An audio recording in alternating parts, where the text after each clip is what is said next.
मीर साईं, रोज रोज आधी रात को घर से निकलने में मुझे बहुत डर लगता है।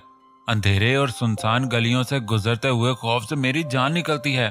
जरताज ने डरते डरते अपनी मुश्किल बयान की। सर्दी की शिद्दत से वो गाड़ी में बैठे हुए भी ठठर रही थी। उसकी हल्की सी शाल उसे सर्दी से महफूज रखने में नाकाम थी। अच्छा, मेरे अलावा भी तुम्हें किसी और चीज से डर लगता है? स्ट्रेंज। वो आईब्रो उचका कर कदरे संजीदगी से बोला, मगर उसका मूड फुल शरारत भरा था। डार्क ग्रे शलवार सूट में रात के इस पहर भी वो निखरा निखरा सा प्रिंस चार्मिंग लग रहा था। उसकी नफासत से तराशी हुई दिलकश मूंछों तले खूबसूरत होंठों पर मुश्किल शरीर सी मुस्कुराहट खेल रही थी। दिलबर साईं, यूं कहो ना, मुझसे ज्यादा शादी की जल्दी तुम्हें हो रही है। हम दोनों की ये अधूरी सी मुलाकात तुम्हें भी खुलने लगी है। तुम भी हर पल हर वक्त हर जगह सोते जागते मेरा साथ चाहती हो। वो बड़ी अदा से फिल्मी अंदाज में बोल रहा था। क्यों, सही कह रहा हूं ना? मीर ने उसको ठठरता कामता देखा तो अपने गले में लिपटी भारी मर्दाना शाल उसके गिर्द लपेटते हुए शरारत से एक आंख दबाकर पूछा। मीर ने उसकी ही बात में उसको फंसाकर एक जबरदस्त कहकहा लगाया। फिर बड़ी मानी खेस मुस्कुराहट होंठों पर सजाए उसके चेहरे के बिगड़ते हुए जाविये नोट करने लगा। साईं, मेरा मतलब वो नहीं था। मैं बस ये चाहती हूं आप रोज रोज मिलने की जिद ना किया करें। मेरी जान मुश्किल में आ जाती है। जरताज ने हाथ जोड़कर इल्तिजा की। मीर की बात पर वो पहले बुरी तरह झिनक गई, फिर उसे नागवार तो गुजरी, मगर उसने फौरन ही चेहरे के तासरात बदल कर मीर को जाहिर नहीं होने दिया। अच्छा मेरी जान, फिर तुम ही बता दो कितने दिन बाद मिलने की जिद किया करूं? वो मुस्कुराहट दबाए मासूम सी शक्ल बनाए पूछ रहा था। इस वक्त वो बिल्कुल भी सीरियस मूड में नहीं था। उफ! जरताज ने बेसाख्ता अपनी पेशानी पर हाथ मारा। जाने सजावल, अपनी किस्मत को कोस रही हो या मुझे, जिसने तुमसे दिल लगाकर तुम्हें मुश्किल में डाल दिया है? मीर सजावल ने डैशबोर्ड पर रखे सुर्ख गुलाब को हाथ बढ़ाकर उठाया और जरताज के बालों में सेट करते हुए शरारत से गोया हुआ। साईं, अल्लाह ना करे जो मैं कभी आपको कोसूं। जरताज ने मासूमियत से हाथ कानों को लगाए। इतना चाहती हो मुझे? मीर का कहकहा बेसाख्ता था। जरताज के गालों पर यकदम सुर्खी बिखर गई। होंठों पर शर्मगी मुस्कुराहट ने झप दिखलाई, जिसे छुपाने के लिए वो रुख मोड़ कर बाहर अंधेरे में देखने लगी। मीर ने बड़ी दिलचस्पी से उसका ये रूप देखा, फिर उसका रुख अपनी जानिब घुमाकर झुककर उसकी आंखों में आंखें डालकर बोला, जरी, अगर मैं मर जाऊं तो तुम मुझे भूल जाओगी ना? बल्कि तुम तो शुक्र मनाओगी कि अच्छा हुआ मर गया और मेरी जान छूट गई। जरताज ने घबरा कर उसकी तरफ देखा। ऐसे क्या देख रही हो? जानता हूं मैं एक पल में भूल जाओगी मुझे और शादी कर लोगी किसी और से। मीर ने संजीदगी से कहते हुए पैकेट निकाला और सिगरेट सुलगाने लगा। मीर साईं, ऐसी बातें मत किया करें, मुझे बहुत डर लगता है। मैं तो वैसे भी मौजम साईं और आपकी दुश्मनी और आए दिन के झगड़ों से खौफजदा रहती हूँ। हर वक्त धड़का लगा रहता है, न जाने कब क्या हो जाए। जरताज की आंखों में मोटे मोटे आंसू तैरने लगे। चुप, बिल्कुल चुप। दोबारा कभी मेरे सामने अपनी जुबान से मौजम का नाम लिया तो जुबान खींच लूंगा। मीर ने उंगली उसके होंठों पर रखी, दूसरे हाथ से उसके बालों को जकड़ लिया। जरताज सहम कर खौफजदा सी उसको देखने लगी। जरताज को अब तक उस बात की समझ नहीं आ रही थी कि उसके मुंह से निकलने वाली कौन सी बात मीर सजावल जैसे सरफिरे को मुश्तैल कर देगी। जरताज, मैं अपने सिवा किसी और का नाम भी तुम्हारी जुबान पर बर्दाश्त नहीं कर सकता, और वो भी मेरे सबसे बड़े दुश्मन का। मेरी बर्दाश्त को इस तरह कभी मत आजमाना। फिर कभी तुमने उस का नाम लिया तो मैं उसके टुकड़े टुकड़े करके कुत्तों को खिला दूंगा और तुम्हारा भी यही हर्षर करूंगा। फिर चाहे बदले में मेरी जान ही क्यों न चली जाए, मगर इस मामले में कभी रियायत नहीं करूंगा। उसका लहजा दहशतनाक हो गया था। जरताज की फैली आंखों को देखकर मीर अपने गुस्से को कंट्रोल करने की कोशिश कर रहा था, मगर जब्त से उसका चेहरा सुर्ख पड़ गया था। मीर सजावल ने एक नजर जरताज के डरे सहमे चेहरे पर डाली, फिर यकदम मूड बदलकर उसके गिर्द अपना मजबूत बाजू फैला दिया और झुककर अपने दहकते हुए लब उसके गाल पर रख दिए। जरताज, जो सर्दी से बर्फ हुई जा रही थी, दर हकीकत मीर के सर्द लहजे ने उसे अपनी जगह मुंजमद कर दिया था, मगर वो मीर की पुरहिद्दत बाहों की गर्मी में पिघलने लगी और पुरसकून होकर आंखें मौंद गई। मीर सजावल गहरी सांस भरकर जरताज की खुशबूदार जुल्फों की खुशबू अपने अंदर उतार रहा था। वो अपना सारा गुस्सा भुलाए इस खुशबू को महसूस करके मदहोश हुआ जा रहा था। जरताज, मगरिब का वक्त हो रहा है, दरख्त के नीचे क्यों बैठी है? पगली हुई है क्या? जरताज की मां ने जोर से मुर्गियों को पिंजरे में बंद करते हुए जरताज को डांटा, जो ना जाने कब से दरख्त से टेक लगाए मीर सजावल के ख्यालों में खोई हुई थी। असर से कब मगरिब हो गई उसे पता ही नहीं चला।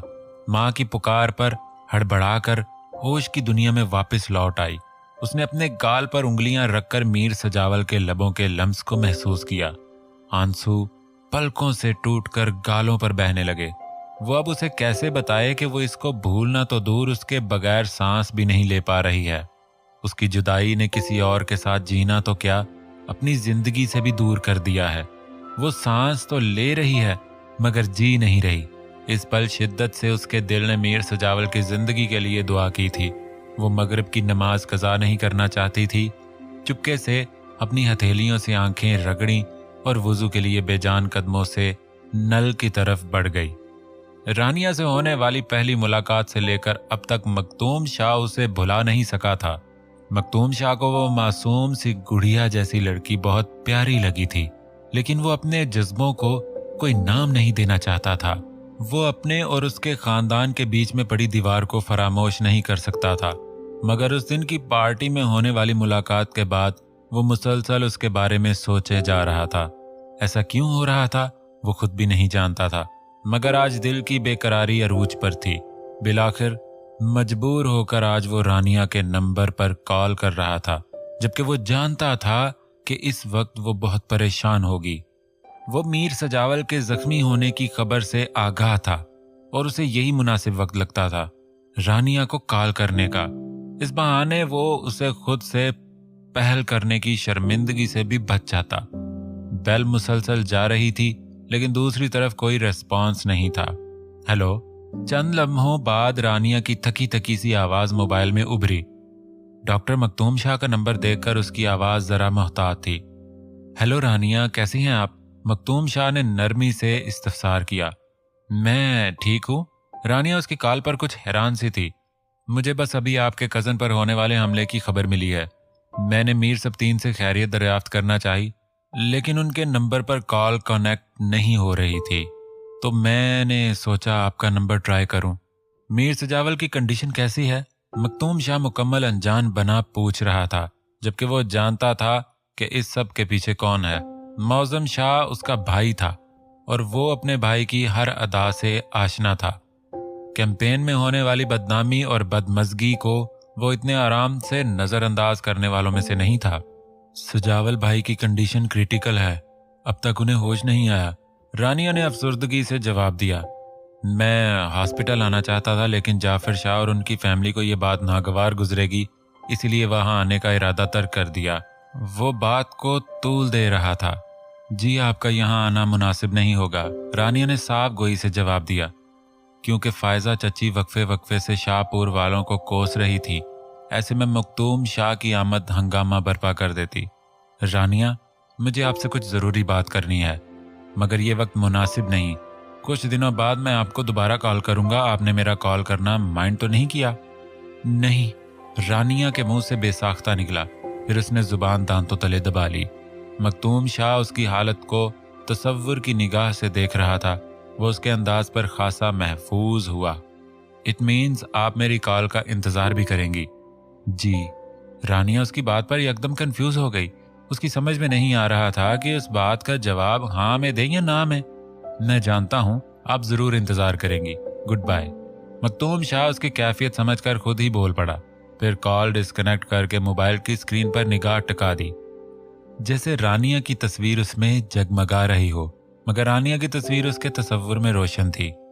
मौज़म शाह ने वहां से निकलते ही अपने ज़राए इस्तेमाल करना शुरू कर दिए थे और अगले 1 घंटे में वो अरूज की गुमशुदगी की वजह तक पहुंच चुका था। लोकेशन भी उसे फराहम कर दी गई थी। वो दीवानगी के आलम में गाड़ी खुद ड्राइव कर रहा था, जो हवाओं से बात कर रही थी। शाह के साथ उसके 4 गार्ड्स भी मौजूद थे, जो दूसरी गाड़ी में सवार थे। वो तन्हा ड्राइव कर रहा था, उसके सर पर वहशत सवार थी। शाह का बस चलता तो वो उड़कर उस जगह पहुंच जाता जहां हमाद ने अरूज को अगवा करके छुपाया था। जिस शख्स ने अरूज को अगवा किया था उसके बारे में अब तक शाह को अब तक कोई अंदाजा नहीं लगा सका था कि उसने किसके हुक्म पर इतनी जुर्रत की है। मीर सब्तीन और उसके खानदान पर मुसलसल उसका आदमी नजर रखे हुए था। वो तकरीबन सुबह से ही हॉस्पिटल में मौजूद था। अगर शाह को उसके इस काम में मुलव्वस होने का जरा सा भी शक होता तो वो अब तक मीर सब्तीन को अपने हाथों से अजियतनाक मौत दे चुका होता। शाह की नजरें बार बार मोबाइल स्क्रीन पर मौजूद लोकेशन की टाइमिंग पर बेचैनी से उठती। अब सिर्फ 10 मिनट की दूरी पर थी वो जगह। उसके दिमाग की रगें मजीद तन गईं। उसने गाड़ी की स्पीड मजीद बढ़ा दी। 10 मिनट से भी कम वक्त में वो लोग इस प्लॉट के बाहर मौजूद थे। खादम हुसैन और बाकी तीनों गार्ड्स फुर्ती से गाड़ी से बाहर निकले। शाह के इशारे पर खादम हुसैन लपक कर प्लॉट की 3 से 4 से 6 फुट की दीवार कूद गया और दरवाजे की कुंडी खोल दी। शाह ने दरवाजे से अंदर कदम रखा, तभी अरूज की मिन्नत समाजत भरी आवाज उसके कानों से टकराई। मौज़म शाह के पूरे बदन का खून सिमट कर चेहरे पर आ गया। वो तकरीबन भागता हुआ कमरे के दरवाजे तक पहुंचा। गार्ड ने बढ़कर गन के पिछले हिस्से से दरवाजे पर 2-3 जरब लगाई। खादम हुसैन, नवाज दरवाजा तोड़ दो, कोई फायर नहीं करेगा, मुझे ये बंदा जिंदा चाहिए। मौज़म शाह पूरी कुव्वत से धाड़ा। अरूज मुसलसल मुजाहमत से अदमुई होकर मुकम्मल हमाद के रहमो करम पर आ गई थी। हमाद भूखे कुत्ते की तरह उस पर झुका उसे नोच खरोंच रहा था जब उसे दरवाजे पड़ने वाली जोरदार जरब और मौज़म शाह की कहर बरसाती आवाज सुनाई दी। वो फौरन अरूज को छोड़कर खड़ा हो गया। किसी की यहाँ आमद उसके लिए बिल्कुल गैर मुतवक्के थी। निकाह का कोई बंदोबस्त उसने नहीं किया था।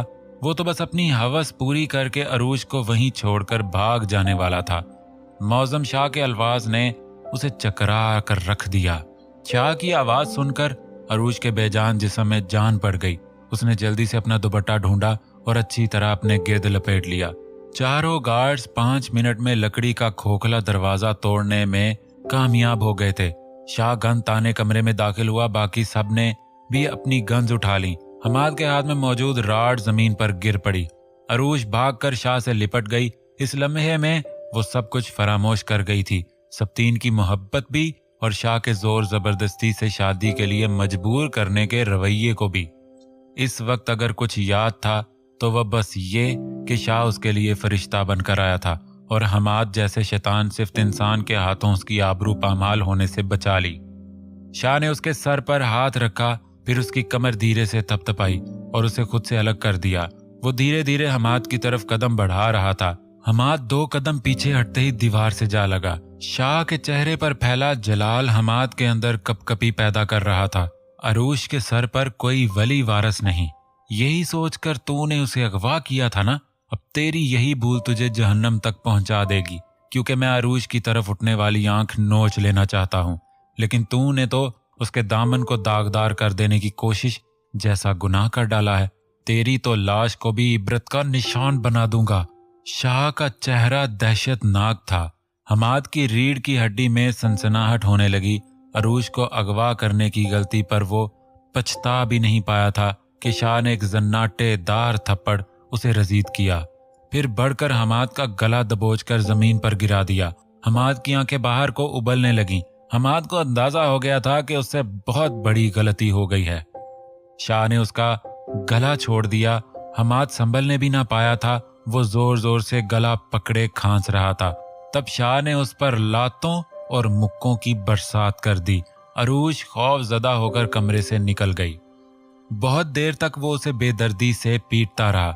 जब हाँफने लगा तो उसे छोड़कर हबीब से इलेक्ट्रिक वेपन निकाला। हमाद नीम बेहोशी की हालत में बेसुध पड़ा था। शाह ने इलेक्ट्रिक वेपन उसको टच किया। हमाद ने एक झटका लिया और बेहोश हो गया। शाह ने खड़े होकर अपने कपड़े दुरुस्त किए, बालों पर हाथ फेरा और खादम हुसैन को मुखातिब किया। खादम हुसैन, मैं बीबी को लेकर जा रहा हूं, तुम इसको उठाकर जगह पर लेकर पहुंचो। जब तक मैं वापस ना पहुंच जाऊं, इसके होश में आने पर सिर्फ इतना मारना कि ये मरने ना पाए और सब कुछ उगल दे। इसे क्या सजा देनी है ये मैं खुद तय करूंगा। हाजिर साईं।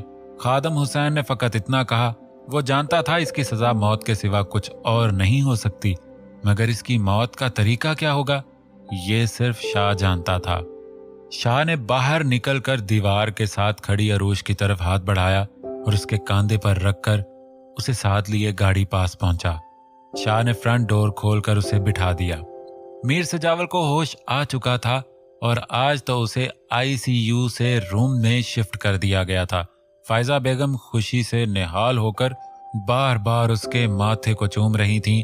वो दिन रात हॉस्पिटल में उसके पास मौजूद रही थीं, एक बार भी घर नहीं गई थी। हालांकि मीर जाफर ने कई बार उन्हें कहा कि वो कुछ देर के लिए घर चली जाएं, थोड़ा आराम कर लें, मगर फायजा बेगम ने उनकी एक ना सुनी थी। वो अपने इकलौते बेटे से इस हालत में एक पल के लिए भी दूर नहीं रहना चाहती थी। उनकी कुल कायनात वही तो था जिसको देख देख कर वो जीती थी। उसके होने के एहसास से उनकी गर्दन फखर से तन जाती थी। उनके गरूर और तकब्बुर में बेपनाह इजाफा हो जाता था। मीर जाफर तो रंगीन फितरत के मालिक थे और जब शादी के 3 सालों तक अल्लाह ने उन्हें औलाद की नेमत से महरूम रखा तो मीर जाफर लम्हों में फायजा बेगम का हुस्नो जमाल भुला गए, जिसके वो शादी की पहली रात से दीवाने थे और दूसरी शादी के लिए पर तुलने लगे। उनकी सास ने भी बेटे की ख्वाहिश की भरपूर हमायत की। मीर जाफर के दिल में भी अपनी किसी क्लास फेलो की दबी मोहब्बत जाग उठी, जो अब तक उनके इश्क में दीवानी थी और राब्ता रखे हुए थी। मीर जाफर भी साल में 1-2 चक्कर उसके पास लगा ही लेते थे। अब तो उन्हें शादी करने का सुनहरा मौका मिल गया था। इसी दौरान फायजा बेगम को प्रेग्नेंट होने की खबर मिली। मीर जाफर खुश तो बहुत हुए, मगर दूसरी शादी के अरमानों पर औस गिर गई। फायजा बेगम के यहाँ बेटे की विलादत ने मीर जाफर को जंजीर पहना दी और फिर वो फायजा बेगम के ही होकर रह गए। मीर सजावल जैसे खूबसूरत और सेहतमंद बेटे को पाकर फायजा के पैर जमीन पर ना पड़ते थे। पिछले दिनों मीर की जो हालत थी, उसने फायजा बेगम का सारा गरूर और तन तना मिट्टी में मिलाकर रख दिया था। उन्हें अपनी दुनिया लुटती हुई महसूस हो रही थी, मगर अब वो खासी मुतमईन हो गई थी। मीर, मैं नमाज अदा करके आती हूँ, तुम आराम करो और किसी भी फजूल सोच में अपने जहन को मत उलझाना, ये तुम्हारी सेहत के लिए फिलहाल मुनासिब नहीं। फायजा बेगम ने उसे समझाते हुए उसके सर पर हाथ फेरा। वो जानती थी कि खुद पर हुए हमले और इसमें जख्मी हो जाने पर अपनी शिकस्त महसूस करके वो किस तरह खुद को काबू किए हुए था। वो उसकी माँ थी और वो बचपन से बाप के साथ साथ माँ के दिल के भी बेहद नज़दीक था। आने वाले कल से भी वो बेहद खौफजदा थी। उन्हें इल्म था कि जब तक मीर सजावल इस बात का बदला नहीं लेगा, सुकून से नहीं बैठेगा, और यही बात उन्हें मुस्तरिब किए हुए थी। मीर ने सर के इशारे से उन्हें मुतमईन कर दिया, फिर बोला, साजिद को मेरे पास भेज दें। उसने अपने मुलाजिम का नाम लिया। फायजा बेगम ने सर हिलाया और नमाज अदा करने की नीयत से दरवाज़ा खोलकर बाहर निकल गई। बाहर खड़े हिफाजत पर मामूर अपने मुलाजमों को कुछ हदायत दी और साजिद को मीर का पैगाम देकर हॉस्पिटल के इस हिस्से की तरफ चल पड़ी जो नमाज अदा करने के लिए मखसूस था। हुक्म साईं। साजिद अंदर दाखिल हुआ और मौत बाना हाथ बांध कर खड़ा हो गया। जरताज कैसी है? मेरे बारे में खबर तो मिल गई होगी उसे। मीर ने सबसे पहले उसके बारे में सवाल किया। जी साईं, उस दिन वो स्कूल से साईं मासूम शाह के मज़ार पर गई थी। उसके बाद से अब तक घर से नहीं निकली। मैंने पता करवाया था अपनी घरवाली से, वो बहुत बीमार हैं। उनकी अम्मा और बाबा बड़े परेशान हैं जी। साजिद की फराहम करदा इतलात पर मीर सजावल की आंखें मुस्कुराईं, मगर यकदम ही उसने अपने लतीफ जज्बात की लहर को आंखों से निकलकर चेहरे तक आने पर पहरा लगा दिया और बेतासुर लहजे में बोला, फैज अली भी जख्मी है यहाँ?